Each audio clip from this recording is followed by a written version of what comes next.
Welcome back. F B R 6008 ارب روپے کا ٹیکس ہدف حاصل کرنے میں ناکام ہو گیا۔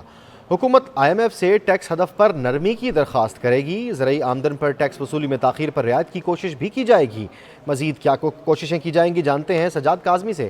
بتائیے گا سجاد، کیا تیاریاں ہیں؟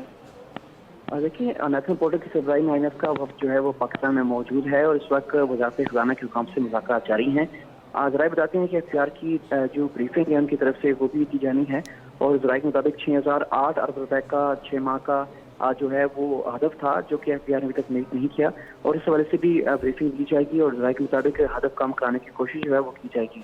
حکومت آئی ایم ایف سے ٹیکس ہدف پر نرمی کی درخواست کرے گی، جبکہ زرعی آمدن پر ٹیکس وصولی میں تاخیر پر رعایت کی کوشش بھی کی جائے گی۔ پیٹرولیم لیوی جو ہے وہ اس وقت 60 روپے سے 65 روپے کے درمیان لی جا رہی ہے، اس کو 70 روپے کرنے کے حوالے سے بھی تجویز جو ہے وہ زیر غور ہے۔ زرعی آمدن پر ٹیکس کی قانون سازی مکمل کر لی گئی ہے، جبکہ آئی ایم ایف بجلی اور گیس کی سبسڈی میں مزید کمی کا جو ہے وہ خواہاں ہے۔ جی بہت شکریہ سجاد۔